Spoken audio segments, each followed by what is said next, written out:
I used to always tell my mom when I was young, I'm going to be somebody when I grow up. And I'm not going to be working for somebody. I always knew I didn't want to work for somebody. So what did I know? I knew how to hustle in the streets. This is the True Hustle Podcast with your host, JR. This is the True Hustle Podcast with your host, JR. Boom, True Hustle Podcast, episode 18. Ivan Flores, what's up, my brother? What's up, brother? How you doing? I'm doing good. How's everything, bro? How's business? Everything's good, bro. Let's go, man. I love it. Quick question. All right. How many restaurants do you own? We're a little bit over 50, actually. And they're Blue Burro? Blue Burro, Taco Masa, and the Buffalo Spot. Damn. And in between those three, you have 50 of those. Yeah, correct. Wow. So, yeah, that's a big number. And that's a big accomplishment. But let's scale it back a little bit. Let's do it. Okay, how did that come about? Oh, no, actually, I actually read on your page or I seen one of your videos, which is kind of intriguing. So you started selling drugs. That's right. And then you went to jail. That's right. So how was that process? Like, how old were you and what happened that made, that... Let's get right into it, You right? just wake up one day like, I'm going to sell drugs. Like, yeah. Like, how did that happen? Well, I mean, at the end of the day, it's the way I grew up, right? We got to go way back, right? So I grew up in San Isidro, between Tijuana, Baja California, and San Isidro. We didn't have a father. My mom ended up crossing the border to take care of us over here. We grew up in Section 8. We grew up in food stamps, etc., right? We grew up in a rough neighborhood in San Isidro. Okay. So the environment there, obviously, is drugs, polleros, mafiosos. That was our environment. We were cool with it, right? Because at the end of the day, that was the people we hung around with. And they took care of us because we were young kids. So, but growing up, I knew when I got into kindergarten, since we were always speaking Spanish, that I wasn't doing good in school. So they left me one grade behind. So that's the first fault I had, that I knew I wasn't good at school. Going fast forward, when I got to 6th grade, I already knew I didn't want to do school. I mentally dropped out of school since 6th grade, but I also knew that because of the environment I grew up in, I wanted to be a big drug dealer.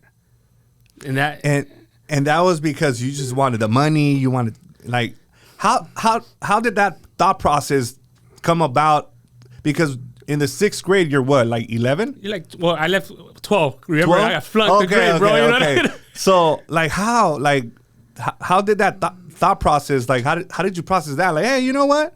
I want to be big ass drug dealer and make all this money. I mean, there's a lot of little things about it, right? One of them was we grew up without nothing. I wanted to be somebody, right? I wanted my last name to mean somebody, whatever that meant at that time, right? Okay. So in the streets, it's about power, being a badass, etc., which is right now thinking about it right now, it's a mistake to do that, right? But at that time also is that the environment you grew up in. That's why it's very important you be careful who you hang around with, because my grandma used to say, "Dime con quién andas y te diré quién eres." It's so true, dude. It's really true. So all our environment was about that. I would see not my friends, but my brother's friends, even him coming up with, Versace, nice cars, clubbing in Tijuana and Baby Rock, or, and I just liked that environment, dude. And I said, you know what? I always had that business mindset since I was little. I was always selling candies at school, artwork. I was always hustling. I used to always tell my mom when I was young, I'm going to be somebody when I grow up. And I'm not going to be working for somebody. I always knew I didn't want to work for somebody. So what did I know? I knew how to hustle in the streets and sell drugs. Man. So, and you hustled throughout, you were 11 to 12. 12 to like 18? 12, no. So 12 to my early mid-20s, I was a drug dealer. So I went from 6th grade, I decided to purchase my first ounce.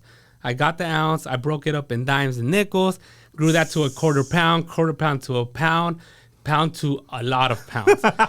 So, that's what I did for a lot of years. And obviously throughout the game, there's ups and downs. I lost money and I made a lot of money, but that was just what I did for all those years. And that's all I knew. I didn't want to do anything else. I didn't want to go to school. I dropped out in 9th grade. I had my kid in 9th grade. So that's all I knew what to do. Man, so you were a dad in the 9th grade. In the 9th grade, yeah. Wow. At what point did you end up in jail? I think it was 2009.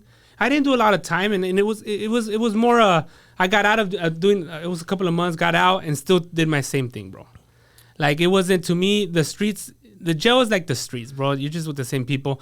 But I was upset that I got caught because it was something stupid at the end of the day. It was a traffic stop, but at the time we thought it was more of a, of a raid or something, because a lot of our people around us started getting caught too around that time. So we thought maybe somebody snitched, and so yeah, dude, that's kind of the story behind that. How long did you do in jail? It was like 3-4 months, bro. It wasn't a lot. Throughout those 3 or 4 months, so you were in there, nothing, like, instead of you being there and saying, hey, you know what, I need to make some changes. It's like you went in there and you just started associating with more people. It was a school for me, bro. It was it was better. Shit. More connections. I ended up doing my last month in a halfway house. You know, so that was even better. You would go in there, you would stay at a location where you're supposed to be at. A lot of inmates end up there. You start doing connections and you go back to the street and just connecting with people. So it's a school for you when you go to jail. At least that's what happened to me. Other people changed their life, right? But to me, it was more like, oh shit, more connections. Let's so you go. Graduated, essentially. So it's like, yeah, you could say that. you went to dope school, and then graduated and came out and started doing the same thing. Something like that, yeah. Then once you got out and you were doing the same thing, did you get caught again, or? No. So I got out, had my connections, started doing the same thing, making good money. But throughout that process, a lot of things started happening, right? People started getting caught more. Just my whole circle was crumbling, bro. Like you could call it bad luck or etc. But to me at that time was God was closing a lot of those doors for me. So the way I changed my life and I made that big change, that big pivot was through I got sick. So I was doing some burpees and I felt a thump in my heart. And ambulance came, etc. So when they came in, right away they rushed me to the hospital because my heartbeat was at a resting heartbeat was at 260 beats per minute. So I was about to have a heart attack, bro. Yeah, so being in the hospital bed, I was like, you know what, like if you really exist and I see that what you're doing, you're closing everything on me. Now it's my health. This is the time. I'm willing to make that change, and that's when that pivot point happened for me. I think, and I've said this before, God works in mysterious ways, and sometimes we feel that things are happening to us, but they're happening for us. So I think him closing all these doors and making you, I mean, unfortunately, you have to go through that health scare, but maybe he was just like, hey, ¿sabes qué? Compa, you need to get it together. No, that's true, man. You know, I've been through a lot of crap during that life, right? You know, I did a lot of stuff. I went through a lot of crazy times, you know. At one time, I even got tied up, right? And nothing scared me that much, bro, till when it was my health. I went through other health issues. One time I got ran over when I was little, etc., stuff like that, right? No way. You know, like, so, but that was different, bro. Like, my mom was Christian, bro, and she was always praying for me.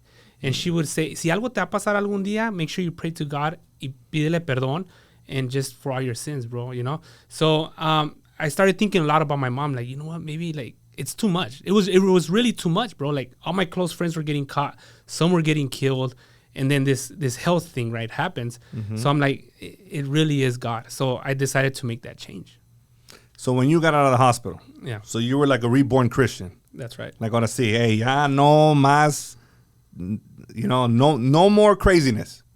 So how did you transition from selling dope to 55 restaurants or 50 restaurants? Like, I want to know like how that process looks like.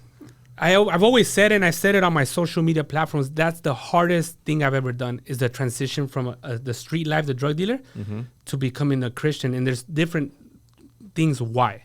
One of them is drug dealing. To me, that was my purpose, you know, and I'm a true believer. When you have a purpose and you love what you do, and they take that away from you, that's when depression comes in, anxiety, because you have no meaning in this world. So you're talking about a kid from 12 years old to mid-20s or 25 years old. All I know is drug dealing, and that's what I love to do. Even to this day, I kind of miss it. I'm not going to lie about it. You know what I mean? And I give that away. I didn't have no purpose in this world. So I went through depression and anxiety. And then also going to work for somebody telling me what to do for $9 an hour was very hard for me, bro. Yes. So it was very, very hard, bro. I'm used to making a ton of money, and suddenly somebody's telling me when to clock in and clock out for minimum wage. It was very hard to swallow. Maybe ego or etc. But I thank God for that, because it was part of the process, bro. It's like a diamond in the rough, right? So I went through that. I went through depression, and then just trying to find my new me.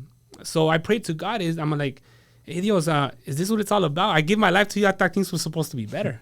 And that wasn't at all, dude. It wasn't even close. Things got worse. It got worse because I went through anxiety, depression, bankruptcy because all the medical bills. Shit. And I had some money saved, but obviously it went down. And then a lot of people owed me money, and I decided not to take it because I made that change. I'm like, I'm going to change now. I'm not going to take any of that money, etc. So I gave my life completely to Christ. So I was willing to go through those dark times because I made that promise to him if he would save me that day, that it was time for me to serve him. So people owed you money. A lot of money. From the dope game. A lot of money. And you said, no, don't give me that money. I said no, and I'll work for minimum that wage. takes a lot. Salute. Because, man. And you were struggling. And I was struggling. That's right. Wow. Yeah. Okay. That's deep. Yeah. And that takes a lot of courage. Who's going to turn down money, especially when they're struggling? Yeah. But you already had everything set. Like, okay, I said I wasn't going to do this, and I'm not going to do this. Y lo que sea va a ser. That's right. That's right. And it's hard because you see your friends coming up in Beamers, Mercedes. ¿Qué onda, güey? Hey, you got soft on us. What's going on? So, but it was okay. It was okay. Now, I served God, and that's who I am now. And I make mistakes. I'm not going to lie, right? That's why I'm not a Bible thumper. I'm never telling people, hey, you should do this. We're all human. Yeah, we're all human. But there's nobody that could tell me that God doesn't exist, because my story and what I went through behind closed doors, nobody could tell me, hey, no existe Dios, when I saw what I went through and what I've become now, right? So, how did you deal with your friends and your acquaintances that would come around like, hey, fool, like, what's up? Like, oh, all of a sudden you're Christian, or all of a sudden you want to do good. Like, how did you deal with that? It was hard, bro. It was hard because I was known for being a badass. I was known for not taking shit from people. And people like kind of were like, what the hell is going on with this guy, right? But at the end of the day, just now, I don't really have friends. I don't really hang out with people. It's all about me, my family. First God, me, my family, and my team. I don't waste time partying. I don't go to clubs. And if I ever go out, it's probably because it benefits the company somehow, some way.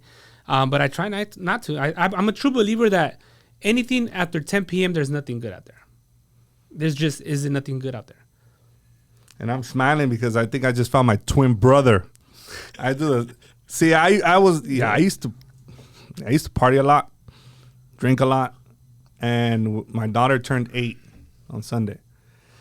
And it's like been 8 years since I'm like, no, I don't like to fucking waste time. If it's not productive, then I don't want to be a part of it. If it's not about my business, I don't want no part of it. If it's gonna keep me up late, it better be some business stuff, because you're taking time from my family.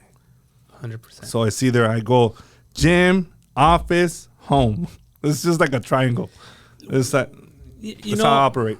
When you're on a true mission, you have no time for other bullshit. When you have a real mission that you're trying to accomplish, you don't waste time. Every minute counts. Time is your greatest asset, and you don't waste it for nobody. I wasted a lot of time partying with friends, girls, etc. Yeah. I don't do that no more. I don't smoke. I don't drink. I don't do drugs. My addiction right now is my business.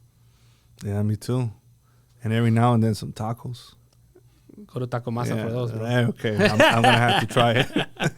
So throughout all your trials and tribulations, you said you didn't grow up with your dad. Right. You think that had an effect? At this time, I'm thankful that I didn't grow up with the dad, because I wouldn't be who I am, I think. Okay. God, you just mentioned that God does things a certain way for that, right? But I could tell you this, that looking back when I was young, you could see that I was looking for that love somewhere. It was in the streets, bigger homies, even my older brothers, etc.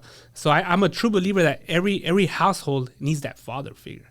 That's why I made a decision, even though my dad's mistake was that he cheated on my mom, but that's not a mistake. Well, that's a mistake, but that wasn't the mistake I saw. The mistake was leaving his kids for another woman. See, because of us as men, that's one of our big risks. We could make that mistake any day. It's a big temptation for us. It's tough. So I don't blame him for that. I blame him for leaving his kids, leaving them without food. My mom having to struggle by herself.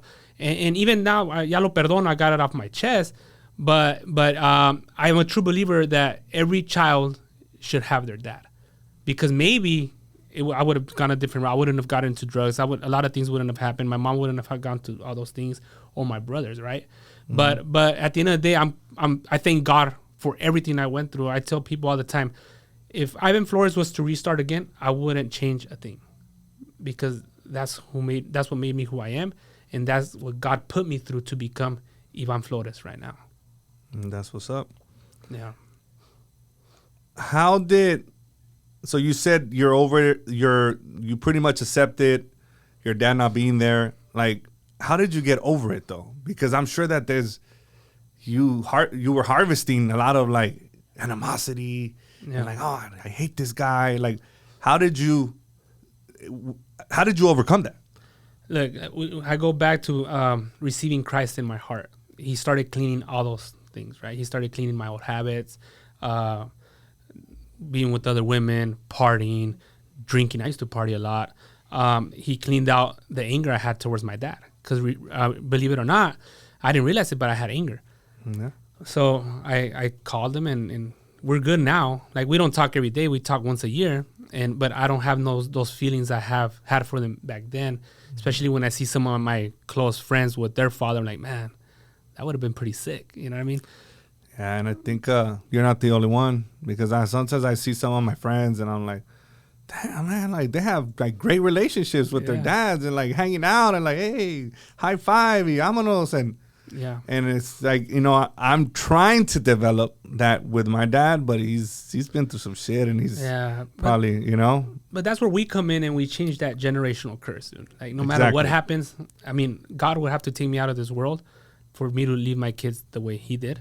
And that's just my mentality now. I will not do that same thing to my kids, for sure. Yeah, because now you see, you were that little boy, and then you probably see it in your kids. Like, that's right. I can't do that, man. There's no fucking way that I can't do that. Yeah. Like, absolutely not. Yeah, and then I trip out on that. Yeah, and then it's like, you can't repeat that cycle. No. I'm first generation. There's a lot of shit that should not be done to kids that our parents did to us. Yeah. Like, I don't give a shit what you say. Like, you cannot be, like, hitting this kid, the way they spanked us and all that shit. I'm like, damn, man, I couldn't do that to my kids. Like, and I look at my dad like, no mames. Yeah. Like, come on, bro. Like, really? Like, you used to hit us? Que like, pedo, no? Que pedo, güey, like, in my mind, And I'm just like, and I see, but I accepted it. It's okay. But now I know better. I can't do that. See, us growing up, my grandma was tough, bro. But my mom too. But I'm appreciative of that with my mom. I wouldn't do it to my kids because I just wouldn't. I don't have the heart for it. But I could see why she did it. Like, those streets would have eaten us alive if she wouldn't have been hard on us. Mm-hmm. So I look at it as a blessing, gracias, jefita, for doing that, because it was rough out there, man. So how was your relationship with your mom? I've always had a beautiful relationship with my mom. Even to this day, I'm always there for her. I'm always looking out for her. I'm proud to say, like, I'm taking care of her a lot of the time too, right? Because she went through hell, man. It's like right now, I speak to certain people and I tell them, you know what? When I'm feeling down or when I'm going through some things through business or etc., I go back to my mom, dude, like, toughen up. You're a man, and your mom went through she went through hell by herself, raising 4 boys. Like, aliviánate, ponte las pinches pilas. I think I do the same thing. Like, when I feel like all stressed, because people think that all this shit is just sunshine and rainbows. That we don't go through shit. No, dude, the more you have, the more bullshit you go through. And I'm like, okay, who do I call that could just fucking set me straight. Oh, let me call my parents. Like, no, ponte las pilas, cabrón. This is what you wanted. That's I'm right. like, yeah, you're right. Yeah. So you got to keep pushing. More money, more problems, bro. Yeah. That's a fact. And I think people need to understand that. I know that people out there paint this fucking perfect picture. Like, no, it's not. You're going to deal with a lot of bullshit, especially when you have 50 restaurants. I could just imagine the type of stress. But I could tell you this: I've had problems without money, and I've had problems with money. I'd rather have those problems with money. I tell my wife, I tell her that all the time. I'm like, man, I have these type of problems, and I have these type of problems. I pick this shit every day. That's right. I agree. You know, this is what it is. So yeah. All right, man. Okay. So how did you go from all this stuff and then you became a Christian, full blown, like you gave your life to Christ? Mm-hmm. Did that help you open your first restaurant? That didn't, right? So I had to get a job. Okay. Luckily, I had a little auto detailing business that I just had there. That kind of saved me too, right? Because I was able to make $3,000 a month just working on the weekends washing fleet trucks. So I ended up, what I did, I got a job at a fish delivery place. Mm-hmm. So that fish delivery place, going back to sixth grade, in sixth grade, I made that big decision of becoming a drug dealer. But I also, a friend brought a burrito and inspired me to someday own a restaurant. So when I started delivering fish for that company, I would go to all these restaurants and deliver the fish.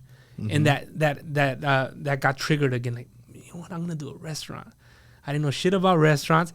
So it just inspired me. And I'm like, you know what? I'm just going to focus, save up my money, and work the auto detailing business. So at one time I was working 2 jobs in the auto detailing business.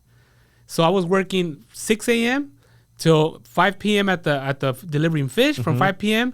at the restaurant, because I got a job at a restaurant to learn the restaurant till 1, 2 in the morning, right? And then that was Monday through Friday and Saturday, and then Sundays I would wash the fleets.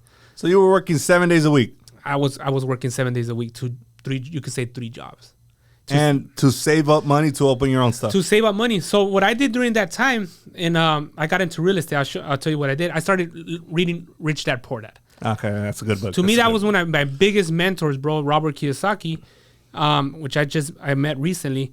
But I decided to, you know what? I'm going to invest my money into real estate. I'm going to buy a duplex, live and rent the other one. The other one pays for my rent. And I did it. It was like 2012 when I bought my duplex. The market was down, bro. Yeah, that's when I paid $332,000 for my duplex. Where at? In Lemon Grove. That's what I paid for it. And just how I planned it, I only needed I believe it was $14,000 down payment. I saved enough money, bro. And it was one of the best investments I made. But going back to, I'm a true believer that it's better to get into business than real estate at the beginning, because the business will fund the real estate later. So I did the real estate. I was able to get my mortgage pretty much paid by the other tenant. And I'm like, you know what? I'm not going to build wealth pretty quick like this. So the restaurant thing came in, and that's when I saved up the money, worked the 3 jobs, and decided to launch my restaurant without knowing shit. How long did it take for you to save that money? Probably a year, 2 years, around 2 years, because we also sold my wife's car, and you know us, we're always waiting for that tax money. Normally we would spend that on other stuff, but this time it was for something productive. Oh man, we're always need to hear this shit. Us Raza, we're always waiting for that February tax money, bro. You know, is it February 10th? It's almost, I need that. That's right. So we did that. My mom let me borrow like $4,000. We scraped it, but I opened El Encinal Mexican Food in San Diego, and not knowing anything, just reading and just hard knocks. But I failed within 3 months. I failed.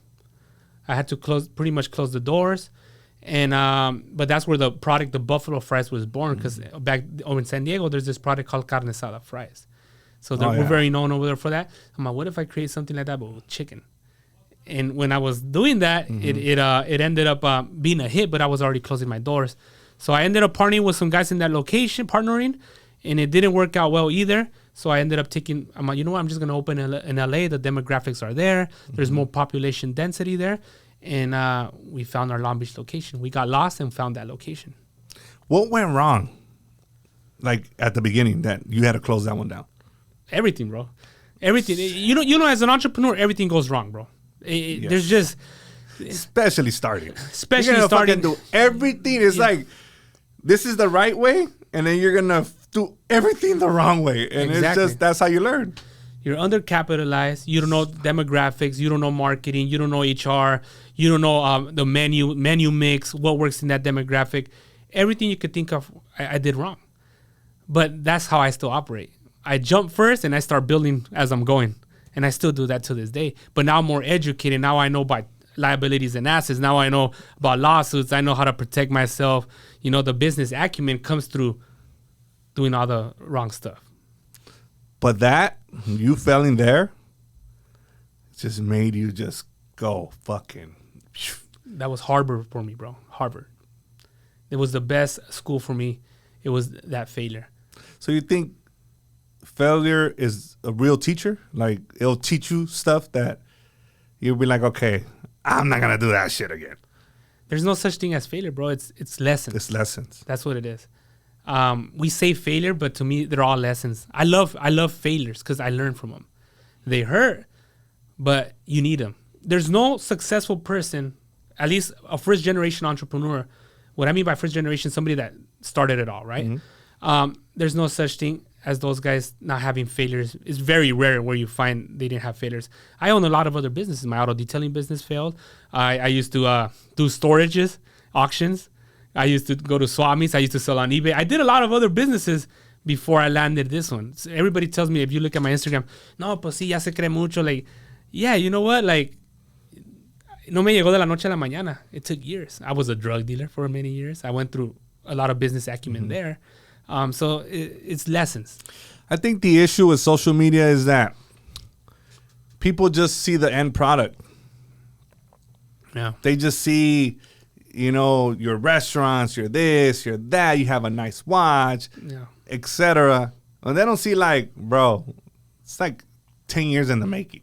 Yeah. Like, this shit does not happen overnight. I 100% agree, bro. So I think that's the issue with that. Oh yeah, it's a big issue, bro, because social media, bro, like at least my social media, it's raw, bro. But a lot of people fake it, and they try to paint this entrepreneurship picture where, like, before you didn't hear that word entrepreneur, bro. Now it's like everybody wants to be an entrepreneur. Dude, like, if you really knew what it takes, if God would have told me you're gonna go through all this, would you really do it? I don't really think so. Most entrepreneurs will not want to go through that whole dark valley of what they're going through to get to where, like, so God gives us the vision, but he doesn't give us the in-betweens. You're fucking right. And I just had this conversation with my partner, and he's like, people shouldn't be calling themselves entrepreneurs if they don't have no skin in the game. I'm like, damn, fool, tell me how you really feel. Relax. You know? But there's some truth to it. It is. It's like, you have to go through just, it's tough. If you're a full breed entrepreneur, you better rest assured that you're gonna go through some crazy stuff, mentally, physically, a lot of sacrifices. You might lose your marriage. Yes. You lose a lot of time with your kids. I don't have my kids in sports till now. Recently, we got them in karate, but for the last 9-10 years, I've been grinding. That's all I've been doing. And you could say, oh, that's not a good father, but that's the path I chose. I have a 20-year-old, and I don't have a good relationship with him because, unfortunately for him, I was on my path, working every fucking day. Yeah. So I didn't get to do the Dodger games, the certain things that I should have done. Yeah.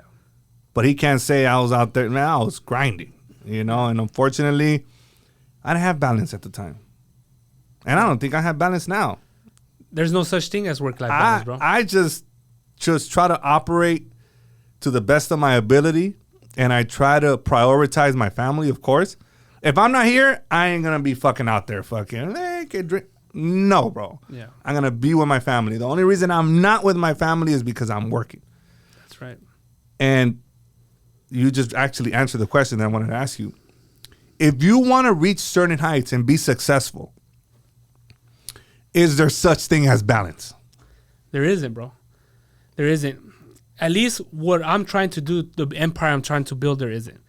Especially, even if you're not trying to build that. If you're starting a business, even if you're a solo entrepreneur that you're really buying yourself a job, there isn't, because there's the business needs so much of your time from the startup stages to get it to at least your first employees, or even before that, that there's no way. I mean, you're doing all the marketing. You're doing your HR, your marketing, your janitor, your plumber, your everything. There's no way. There's just no way. It's a lie. It's a lie. There's no work-life balance. You know, my social media, we go back to social media, they say, oh, hay balance. I have a business now. Look at me. Like, don't talk about working yourself to entrepreneurship or overworking yourself. Yeah, dude, but you started somewhere. So you decided to stop in your comfort now. See, I'm a millionaire right now, but I'm not doing it because of the money. I'm doing it because of the legacy I'm trying to leave. No, there's no money in the world right now that will make me stop. There's only one person that can make me stop, and it's God. And he takes my health away, and it's time for me to go. But besides that, I'm not stopping, no matter how much money you hand to me, because it's what I'm trying to build, right? So yes. it's just different, right? There's people that become comfortable, and it's okay. Everybody's here to live their own life. Exactly. There's no right or wrong. I mean, my brothers, right? They're into soccer. They're kids. Mm-hmm. It's okay. But don't come at me because I'm trying to build something. I'm not saying my brothers, I mean other people. I'm trying to build something. Se cree mucho. Why do you need so much money? Hey, I don't worry about you. Don't worry about me. Bars. I always say this. Don't impose your values on me or give me your opinions when I don't do that shit to you. My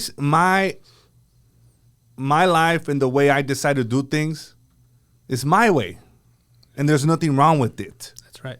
If you're cool with your 9 to 5 and paying your bills and that makes you happy, then I'm happy for you. But don't fucking try to come. That's right. And impose your values on me.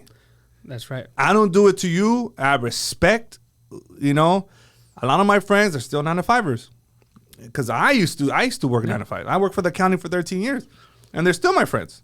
There's nothing wrong with it. There's nothing wrong with it. But just don't try to be like, okay, well, why don't you spend more time doing this? Or why don't you go on more vacations? I'm like, dude, I don't tell you nothing. Just let me be. Yeah, and then we share our stuff on social media. It's not to change people's opinions. It's to help the ones that have been asking for it. Yeah.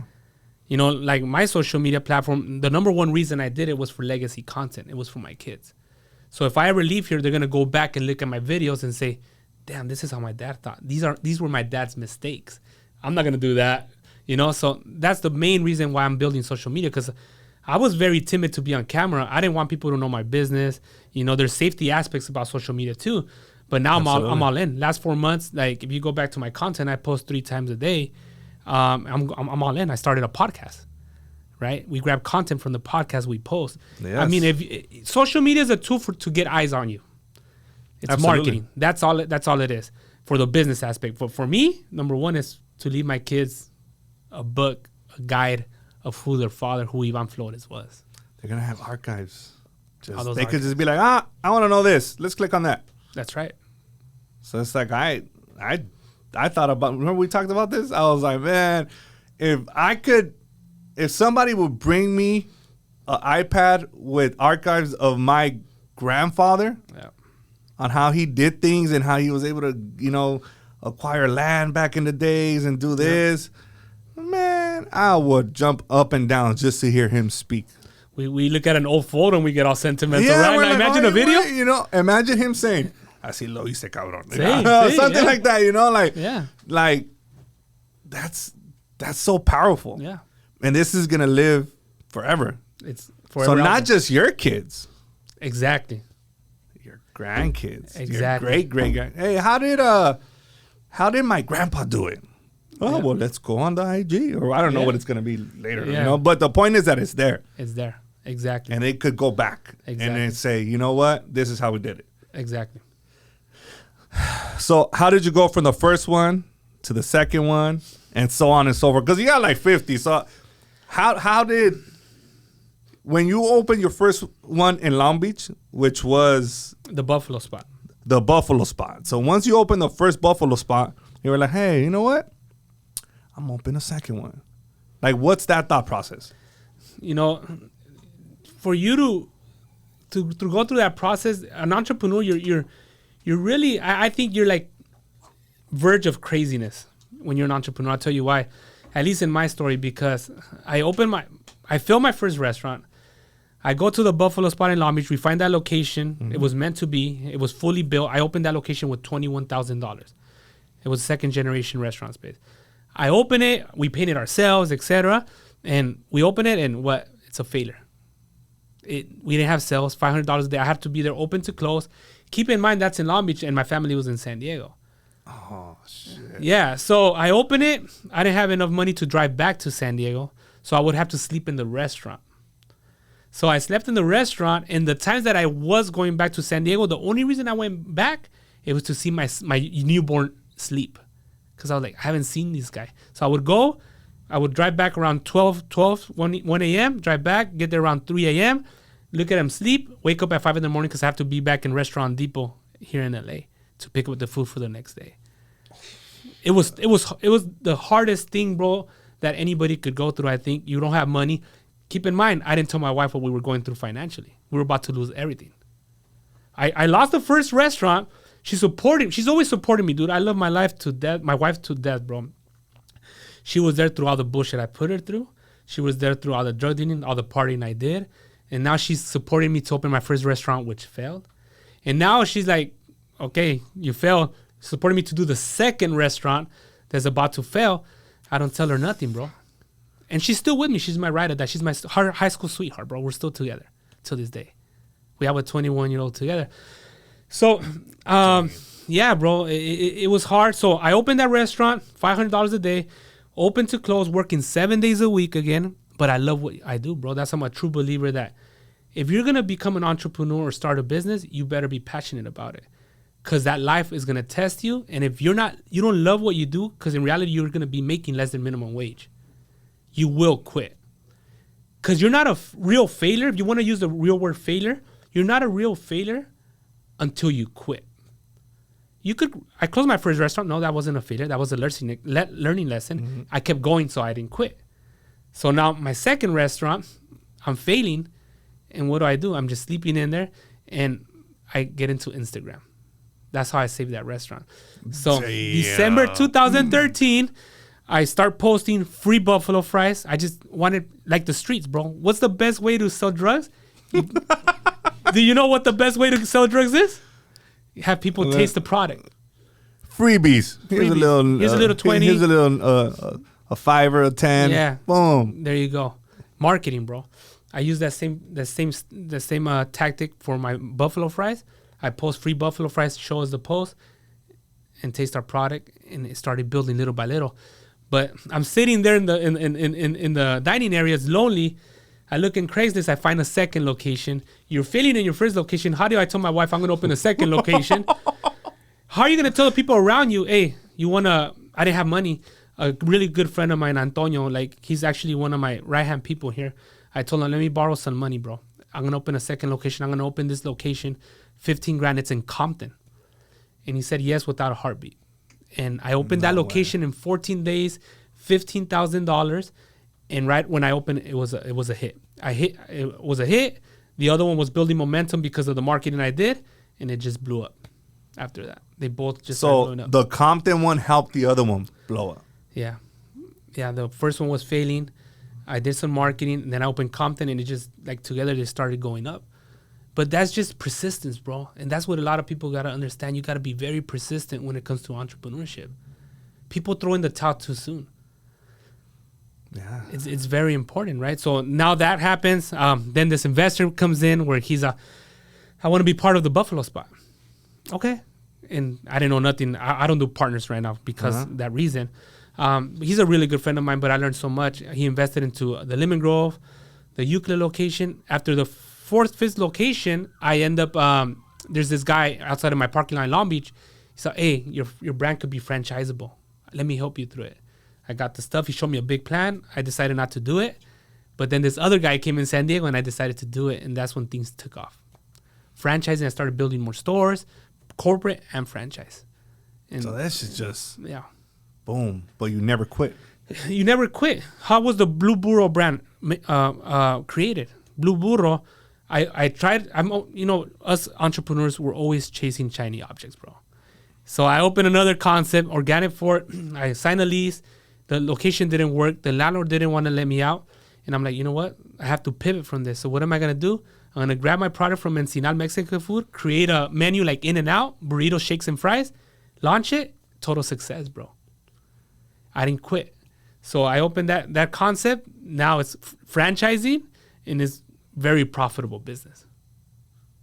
So now everybody could just come and franchise one. Yeah, not just anybody. We award. Okay, well, not just we award anybody. franchises, but now if you're passionate about the food industry, if you have the money to invest and you're gonna be a great operator, we'll award you a franchise. But see, all those dreams, if you think about it, the vision, the dream came out of failures, out of lessons. How did you handle those failures, and how did you mentally just not like check out, even though that the first location was like not thriving, and you were like, oh, okay, fuck it, I'm opening another one? I mean, I went through a lot of depression, bro, a lot of anxiety. Nobody knew about it. And I'm still recovering it from it. Because it's tough. It's tough. That's how I'm like, I don't know. I'm sitting here like, It's because it's tough. It's really tough. I don't have depression no more. I don't have anxiety. I beat it. The way to beat depression, if you're really going through something, yeah, go see a doctor. But the best thing you could do for that, I think the best cure, I think, is God. A lot of time in prayer, and stay super busy. You give it no time to take over you. Yeah, I'm me siento mal. I'm gonna stay in the bed. No, you got shit to do, bro. Let's go. You have a mission. So that's what I did. You know, I just kept grinding. I was getting lonely. I lost family. I lost friends. I lost cousins because of the business. Because you're growing. It's not that you think you're better. It's that you're just widening the gap because you're so busy. And what do? Carne asadas, quinceañeras, juegos clásicos de las Chivas y la América. I'm on a mission, bro. I'm still on a mission. And that's just who I am. And I see your picture of Elon Musk. If you hear his story, like when he was doing PayPal or whatever, the business, they slept in their office. Yeah. And that's the story of each real entrepreneur, full breed entrepreneur. That's their story. Walt Disney, right? He went through depression and anxiety. We all go through that shit, bro. Yeah. Let me know if you want to jump in. Think about it. Dude, I'm like, sometimes I'm like, man, the hell with this. I quit. I go home. Fuck this shit. The way to deal with that. But it's just, no, okay. No. You just quit right now. Yeah. You go home. Rest. Spend time with your family. And I just quit for that day. That's what I'm about to tell you. The way you deal with that is you sleep it off and you just go one more day. Yeah. And you'll be surprised that the next day, I didn't quit. Yeah. I'm like, because real entrepreneurs are going to go through a lot of bullshit that's going to create these emotions and like your mental health is going to be altered, right? Yeah. Like you're going to feel a certain way. You're going to be like, dude, fuck. It's depleting sometimes, but it's like, all right, the goal here is not to quit. Exactly. So go home, smile a little bit, be with your family, eat some tacos, whatever. Yeah. But you're going to start at zero the next day. That's my mentality. Every fucking day. I agree with you 1,000%. Your job as a man and as a leader is don't input that fear into your family or in your employees. And it's really hard to keep that shit inside. Super hard. Because all you got to do is paint them the vision because it's going to happen. It's if you have that vision and that drive, the mission, it will happen. It might take 5 years, 10 years, 20 years. But if you're persistent, you'll get there. And I think that sometimes social media paints the wrong picture for people. Yeah. Like, okay, next month, 50 restaurants. Like, no, that's not how it happens. Yeah. Like in my industry, I hear people say, I'm gonna have 100 units. I'm like, I'm halfway there, and that shit is fucking tough. Yeah. So, yeah, let's tone it down a little bit and let's focus on one. Yeah. Let's get to one, and then then you get to two, get to three. Mm-hmm. It's just, it's a process, and the goal is not to quit. I agree, bro. I agree. Quitting's not an option, bro. No, if you want to be big, if you want to reach heights that nobody in your family has reached. Exactly. Remember, just because they didn't reach these heights doesn't mean that you can't. Yeah. Everybody makes a choice. Life is about choices. You wake up, you make a choice. What is the choice? You stay asleep or you get up. Yeah. You go to the gym or you don't go to the gym. It's just a big choice. We all come to live our own life. We come in alone and we're going to leave alone. So whatever's important to you, it's okay. But do not, like we just go back to that. Do not tell other people, like, why is money so important to you? Why are you working so much? What about your kids? Ya se cree mucho. Don't worry about me. Worry about yourself. You keep watching your soccer games, going to your football games, and I'll keep doing what I'm doing. Because what's the real difference, right?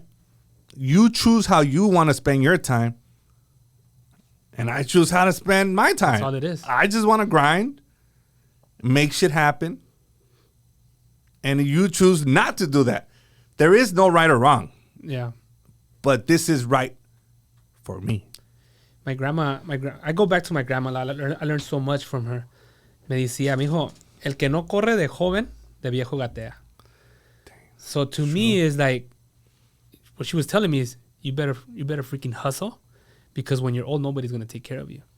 So to me, like, I could tell you, like, God willing, right now, I'm good, and there's nobody gonna take care of us. I'm actually taking care of my family, helping my brothers, my mom. And I'm proud of that, because my new generation, it's going to be a whole different ballgame. And you're doing what a son is supposed to be doing, what a brother's supposed to be doing. Uplift your family. Exactly. You can't just, well, for me, it's like you got to uplift everybody. Not just your family, your team around you, man. You know, the people around you. Yeah. Because I think at the end of the day, you being the only one making money is not that fun. Nah, bro, you want everybody. Everybody needs to be making money. Everybody. It's fun, bro. You fight who's going to pay the tab, right? You know, $7,000 tab, you fight who's going to pay that. Or I need more of those friends. Yeah. Let's go. Usually the tab gets to, Yeah. Yeah, bro. Like, he has $50. Yeah, if you're hey, what the hell? If you're eating at a restaurant and you have that friend that doesn't even reach out to pay the tab, bro, he's not in the right group. You know what I mean? You shouldn't be around people that are not willing to help out with the tab. That's just my belief. That's just my belief, whatever it is. Bernie's going to have to pay the tab today. Let's go. Let's go to Javier's, bro. So, yeah. What principles from like the hustling, from selling drugs or being in the streets, did you apply to business, or was there any? There's a lot of them, man. My faith, right? Faith, courage, a lot of courage. You need a lot of courage from the game to this. The only difference between the street game and the business, that these whips are wearing suits, bro. That's the only difference, bro. And they don't have guns; they have pens. They have pens. Bars. And one signature. One signature, bro. It's a game changer. That's the only difference. So I think the best thing that I got from the streets is that instinct. It's being able to smell people. Mm-hmm. The gut feeling, right? That was the best gift I got from the streets, is being able to looking at somebody's eyes and know if they're going to betray me. And I know they're going to betray me, but I keep them close because I need them somehow, some way. But now I understand, right? It's a certain type of a gift, and I think only people in the streets or really get when it comes to that. I think I grew up in Huntington Park. I was a knucklehead growing up, but I think that it gave me a gift for me to see shit coming. That's right. Before, like, nah, and I always tell him, like, no, 100%. And yo siempre le digo, and he's like, oh shit, I didn't even notice. I'm like, bro, like, you gotta, it's a gift. I call it a gift. I love that gift, bro, because it's so cool because you're in a room and you know, okay, that person doesn't like me. This person's talking shit about me. You know everything, but you just act stupid. And I love that. I just love that, bro. I agree. I think when we go to certain places and I see like, okay, they might not like me, but they gonna respect me. They were like, I think I made all my haters like, they're like, oh fuck, we can't even talk shit about this fool. He's just always working. Like, that's right. What the fuck we gonna say about him? That's right. You know, and I'm sure they say the same thing about you. Like, damn, we could sit here and we should be congratulating this guy. You know, because he talks the talk and he walks the walk and he's about his family and like that should be respected. Shouldn't be shit. But you know what, bro? We need those haters. That's what pushes me. Yeah. Like if I don't have a hater, I'm doing something wrong. I need somebody to be talking shit about me because I'm like, and what they don't understand, if you really think about it deeply, the haters are the best people to tell you what you're doing wrong too. So they're really helping you like, oh, that's true. Because a person that likes you, they don't want to hurt you. So a lot of the time they stay quiet. But haters, they throw all your shit out there. Like, oh, thank you, bro. You're right. I got to fix that. We got to see it in a positive way too. But if haters are not talking, then you're doing something wrong. You need those haters like, oh, sí, culero. Okay, this is what I'm going to do. Because if haters are always going to hate on the people that are actually doing some shit. They ain't going to hate on somebody that ain't doing shit, just living with their mom. Like, there's nothing to be envy. Well, I don't want to say the word envy, but there's nothing to hate on. This dude's just big chilling, playing video games. Like, yeah, they're going to hate on the ones that are actually doing some shit. Agreed. We need those. Absolutely, because I think it validates your efforts. So please keep commenting. I love it. Keep pushing me. Oh, shit. Keep commenting some negative shit. Yeah, that's right. No. Hell no. It's only... With social media, I think it's that platform that allows a lot of people to just say dumb shit. Like, how do you handle that? They feel safe behind it, obviously. Right? Absolutely. Very rare they're going to tell you that to your face. At the beginning, I was very... You know, I've always heard this from people. Like, un Mexicano always brings down another Mexican. And I saw it, but now I really see it. It's crazy in social media how much shit they talk, how they believe it can't be done. So I got one comment that I was like, man, que triste, right? Mm-hmm. This guy said, you're Mexican. There's no way you could do it. I'm a Mexican too. And I'm like, fuck. You fucking kidding me? Like, just because of that, I'm going to push even harder. You know, it's how are we going to help a raza like that? It was a powerful moment. I'm like, and I just saw a bunch of comments. What do they say? Lavado de dinero. Like, dude, like if you really knew the sacrifice you got to do to get to where I'm at or any successful person is at. So the way I'm dealing with it, I'm only pushing harder. I'm doubling down because now I feel like my Hispanic community really needs it. Like I could really see they need the help. They need the guidance. And I might not be this big entrepreneur that others are, but I have something of value that it could at least help them out. And people could keep talking shit. Now I look at it, I laugh. At the beginning, I was like, wow. Like at the beginning, I was like, what the fuck? You know? Yeah, it is what it is. Come and say it to my face. That's right. Like, all right, bro. Like, it's a fake account. You know? Like, sometimes I got to calm myself down. Like, dude, it comes with the territory. It is what it is. Now, at this point in our lives, you can't take things personally. And I even think now, like, how aggressive I used to be. Even now, like, for me to react, you would have to try to hurt my family. You might even try to push me, and I'll probably like, okay, I'll hold my tongue. I'll hold what I'm about to do. But if you want to know the real beast, I think it would be through my family. So, and we gotta protect ourselves though. We have a bullseye in our backs. We have a lot to lose, right? So we gotta protect ourselves. There's lawsuits out there, so you can't just go ahead and sock somebody in the face because they said something, right? So there's other things you gotta always be protecting yourself. Yeah, because at the end of the day, you have everything to lose. Yeah, dude. Like, we do. We do. These people don't give a fuck. Yeah. You know how the trigger happy, they're sue happy. You know what I mean? So we're in California. Yeah, dude. Like, so I avoid all that shit. Like I rather yo prefiero no ser valiente. Yeah. And a estas alturas. I want to go home and maybe eat some pizza with my family. Yeah, and people don't throw it down no more. They want to shoot you. Yeah. So or they go on Twitter. It's not fun no more. They go on Twitter yeah. and they post, the owner of da da da da. Like, yeah.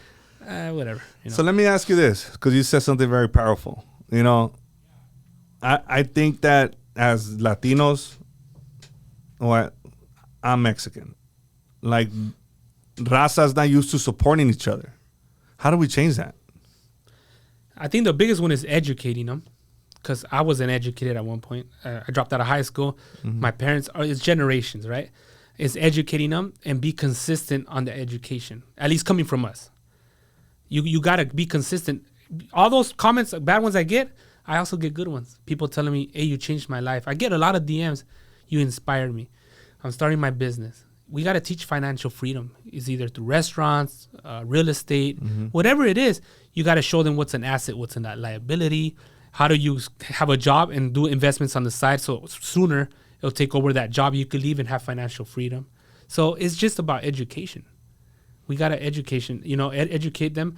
The education we get, and I did it, is, what is it? What do you call it? Network marketing. Those, you go through Amway and all that. And what do? They get our hopes up, and then that's why we look at things that way. All los Mexicanos, right? But at the end of the day, going through those type of courses or businesses, it's a good business because you learn how to network with people and you get out of that shell.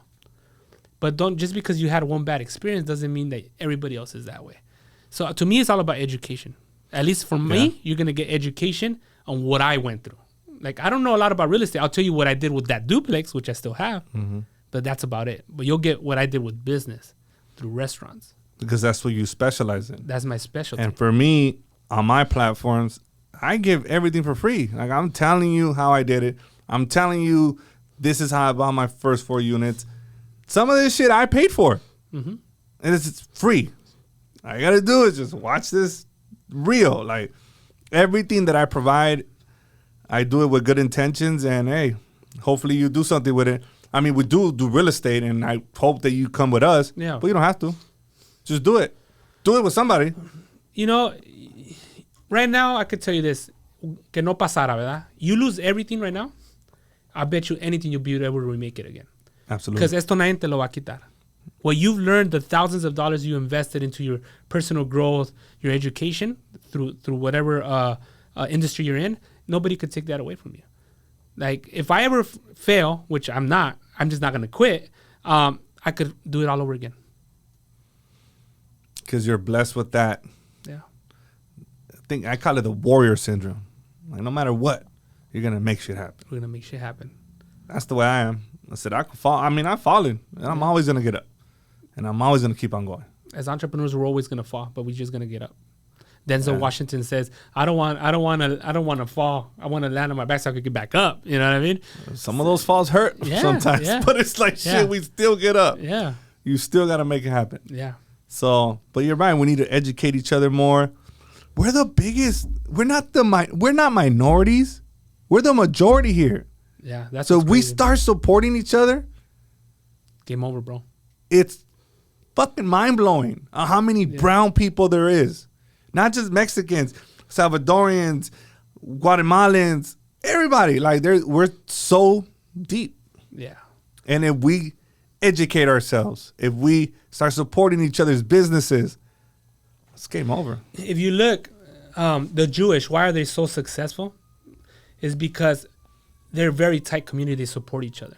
So what I read is that before any dollar comes out of a Jewish community, it rotates 4 to 7 times in their community before it leaves their community. So what does that mean? If you have $1 and you're going to buy tires, you buy tires in a Jewish community. If you're going to buy groceries, you buy in a groceries community. So our Hispanic community, we should be going to Northgate. We should be helping each other out. We should be helping each other out in our communities and not putting ourselves down. That's the way it kind of works. And that's why the Jewish community is so successful. And I have respect for them because any community, it's not about race. It's about even your group. Just support each other, right? I do business with Americans, Blacks, Mexican. It's not about race. It's about a community. It's about us. And that's what's important. Right now, what you hear a lot, but you're right. Our Mexicans were very divided, I think. And we got to fix that. But even our nation is divided right now. And we got to fix that. It's not about skin color. It's about we're people. We're supposed to be loving each other. We're supposed to be helping each other. We need it more than ever right now. But you think that as a nation, this division is created on purpose? Because of politics and all that? Not to get into, the whole, but it's, it's part of the plan. I'll just tell you, divide and conquer. That's all it is. Yeah. And us as the people, we got to help each other out. And politics are always going to be politics. I'm going to tell you this, though. No matter what president, Republican, Democrat, or whoever it is comes into office, I'm still going to win. Red. It's right here, brother. It's red or blue. Don't matter. I'm care. Still going to continue making it happen. Adapt. Okay, if there's a Democrat president, Republican president, it's irrelevant. So you're 100% right. That's probably the only time we actually spoke about politics in here, which we didn't really get into much, but it's just, it doesn't matter. It doesn't matter. It doesn't matter. That's out of your control, right? I mean, of course, if we go vote, well, you should be voting. But we the people, bro. That's it. Like, we're one. We help each other out. Love, peace, and just help each other out. Help your neighbor out. That's it. Es todo lo que importa. It'll be a better world if we share kindness more often. Yeah. Better. 3 things that you would advise somebody that is thinking of opening their own restaurant or franchising with you. Well, that's 2 different things, right? If you're opening your own restaurant, make sure it's a second generation space. Because a second generation space, you could spend from as low as $20,000 to $200,000. And normally a full build out restaurant is going to cost you minimum right now, how things are with inflation, $380,000 minimum, up to $700,000. What is a second generation space? A second generation space is pretty much a restaurant that went out of business and it has all the equipment, the hood, the grease trap, furniture, etc. That's a second generation space. Okay. Yeah. Okay, that's cool. So like that, our audience knows exactly what it is, because I didn't know. Yeah. I was like, second generation, what is that? Like, so that would be the first, right? The second, if you're going to franchise, I highly recommend that you franchise, because the odds of you making it in the restaurant industry are a lot higher in a franchise or any type of business, because of brand recognition, because of the support from the franchisor, etc. Remember, when you're starting a business by yourself, you're HR. You got to learn HR. You got to learn accounting. You got to learn marketing. The odds of you making it in the restaurant industry with your own brand, the failure is around 96%. That's pretty high. You'll fail around 96% of the time. But if you're on franchising, it's up to 60% that you'll make it. But then again, it costs a little bit more. But then you're in a brand. You have brand recognition. You have the support. So I would go the franchise route. But if you don't have a lot of money, then just try your own brand. But it's way more difficult. Yeah, it's way more difficult. Well, it makes sense to franchise, especially because you're already going with a recognized brand. Exactly. They already have the formula. Yeah. Of course, it's going to cost, but it costed the individuals a lot of money and resources to get this restaurant to operate. So It's like, okay, it's not going to be cheap, but you're going to have to pay some type of cost. Exactly. Which makes sense. Again, we go back to learning experiences. You're getting all those learning experiences from the franchisor, the entrepreneur, the owner, right? And then you could say number 3, what I would say is just work hard. Work hard at all times. Keep going.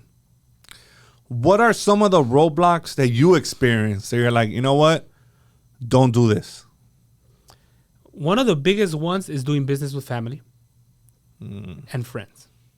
That was a big roadblock. It was a big headache. Sometimes, at least in my situation, I've always wanted to, and I still do, to help others, especially my family, because how we grew up. And I lost brothers because of trying to help them. Wow. Yeah, I lost, my brothers. So when you're in entrepreneurship, you're going to lose a lot of things you value. It could be time. It could be family, friends. So I think that's the biggest one, my biggest takeaway. If I started all over again, I think I wouldn't have done business with family or friends. That makes sense. I think that makes sense in every business sometimes. Yeah. Like for me, I try to keep it, I only invest by myself, Sometimes I let my dad come in. Yeah. But that's as far as I take it. And if you do want to do business with partners, family, and friends, make sure that they're a silent partner. It's in an operating agreement. And also make sure that they have the same vision as you. And because the vision is where it's crucial. Because if you want to grow and they want to be at carne asadas or soccer games every weekend, right there's the friction. That's where it starts. And you're working all this time and you're gonna start questioning that. Hey, dude, pues yo estoy haciendo todo este jale. What about you? You're having fun. I'm sacrificing my family. You need to sacrifice too. Problems start there.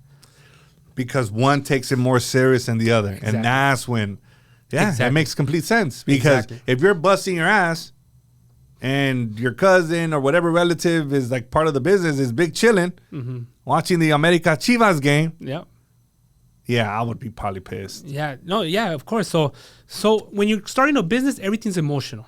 Oh, we're starting a business. You guys don't ask the questions. Everything needs to be in an operating agreement legally. It has to. Because there it's going to have the perimeters of who's doing what. So me, I don't do business with family and friends no more. And if I do take on a partner, which is rare that for any other partnership, I have full control of the company. And it tells you exactly who does what, when, and what. And It avoids any confusion. Well, here's the agreement. Here's the agreement. We spoke about that. That's how it works. But us, like, wait, let's do it. No, sí, Simón. Like, boom, there you go. No, que tú vas a hacer esto, yo voy a hacer el otro. Yeah. And then fucking 3 months later. Yeah. Yeah, bro. Remember what we said? No, wait, we didn't say that. ¿Estás loco, no es cierto? No, dude. Like, So everything has to be in writing. everything has to be in writing and make sure that you have silent partners. You want to have full control of the company and then just make sure that the visions are aligned. If it's not a silent partner, 50-50, make sure the visions are aligned and they're written in that operating agreement. That's what's up. Also, I was going through your social media and I see you have a nice Rolex on. You said something that I was just like, never thought about it like that. You said, it's nice to wear a Rolex, but it doesn't matter if you're somebody else's time. On somebody else's time. Something along. That's right. Like, what did you mean by that? I mean, I wouldn't feel proud of me clocking in for somebody else when they own my time and you have a Rolex to look at that time. That's what I mean by that. So I wouldn't be showing off my Rolex if I have to clock in for you and you tell me when I could go home. Wow. Right? So I own multiple Rolexes, and the reason I own them is because I never thought I could have one. In reality, they go up in value, and then I could leave something for my kids that meant something to me, not because of the Rolex, because I thought I couldn't ever own one, and I'm going to give it to them hopefully not soon, when I pass away. Damn, that's deep. Yeah. You want to hear a story about I would love to. a Rolex? And I don't think I ever told you this. So I was like 26, and I was in the Cerritos Mall, Ben Jewelers, and they had like the Submariners out there. So then I go, and I'm like, I want to see this watch. And that fool looked at me. He was like, no, you don't. And I was like, he's like, it's too expensive. I'm never going to forget that shit. And I was like, looked at him like, what? And he's like, no. He didn't want to show me the fucking watch. It's probably, this is better. But, now I have a lot of them. Yeah. But I'm never going to forget that shit. Yeah. That fool told me no. That's right. That's right. That should push you a lot more. This was actually the first Rolex I got. And to me is not about, like I said, it's not about Rolex or show it off to somebody. It does do good content in social media too, but it's more about like, man, I actually made it somehow, right? I think it symbolizes something. Yeah. For me, it did. I buy my stuff for me. Yeah, exactly. I really Exactly. don't. I mean, yeah, it is good. I don't think I've probably done one video showing my gold GMT, but I really don't. But yeah. But buying the first one was amazing. It feels good, right? Bro, like, Yeah, it's yeah. making me feel like shit. Like, Yeah. like, bro, like, what the fuck? Show it to me. Madres way. Get your fucking... Did you buy it? Did you buy it there or you waited? No, I went to the Rolex store. After feels that, good when you're opening that green box. Yeah, I was like, man, this is my favorite watch. It's not the... Yeah. It's not expensive, but okay, this is whatever. But what I'm trying to say is, this is my favorite one, and it means something to me. But it's for me. That's right. You know, I don't even wear them sometimes, but I don't even know what they're called. Like, I just bought one of these. I'm serious. I just bought one for like $53,000, right? It's the yacht. I don't know what it was. I just liked it, bro. It had a bunch of diamonds inside, and I bought it because I liked it. And because I knew I needed to get another watch to leave for my kids too. You know, like, I just want to have them. I like watches. I don't have other addictions and other bad habits. So I buy watches and shoes. I like belts. Belts are nice too. Belts are nice too. Yeah, that's it. Like me with shoes, no. I ain't trying to get them on sale. $49.90. I wear a lot of Vans. People, especially Valentino and Conger, like, dude, you wear Vans, bro? And I'm like, I got Vans too, bro. I'm like, yeah, I wear Vans. They're like super flat-footed. Like, Yeah. I love them. But they went up to like $79. Dog, like, what the fuck? They were $39. Inflation, bro. Inflation is for real, you know? Yeah. So I buy things that I'm comfortable with. I know that my sisters, especially my young sister, she's like, dude, you wear slip-ons? And I'm like, yeah, I do. So what? You know? So whatever makes you happy. Yeah, That's the end game, you know? All right, brother. Let everybody know where all your locations are at. We got 3 different brands. We got the Buffalo Spot, Blue Burro, Taco Masa. The Buffalo Spots, we have them all throughout LA, California, Texas, Arizona, Nevada. Taco Masa Cantina, we have in Cypress in Long Beach. And Blue Burro, we have it in Long Beach, soon to be Torrance, Pico Rivera. We just have them all over, bro. You know, you just got to go on our websites, www.thebuffalospot.com, etc. Is there one coming to Downey soon? We've been looking for real estate. We'll decide which brand we're going to do, but we'll definitely be looking into it. You can find us on Instagram too, you know, the Buffalo Spot, even my personal page, right? Mr. Ivan Flores. I share a lot of knowledge to help the people out. So That's what's up. Yeah. I want to try the Buffalo Spot. The world famous buffalo fries, bro. That's what we're known for. That's 70% of our business. And what does it have? It's French fries, diced fresh cut chicken. We bread it, right? We fry it, and then you choose any of our 13, 14 sauces we have, and then we add our special sauce on top. I love French fries. Game changer, bro. I highly recommend. We have one in Southgate actually. Okay, I think we should go to that one today. Like, for real. Like, I'm gonna hold you accountable to that, bro. Yeah. I mean, do you have something to do later? Actually, yeah, I'll take off, yeah. Oh, bro, we gotta go. I fucking want some French fries, bro. The buffalo fries, world famous buffalo fries, bro. But thank you so much for stopping by. I know you're a busy man. 50 restaurants, yeah, it's pretty busy. But you took the time to stop by True Hustle Podcast, and we appreciate you, man. Thank you, brother, and God bless you, man. I do appreciate you. Keep grinding yourself. Thank you. Thank you. We're out.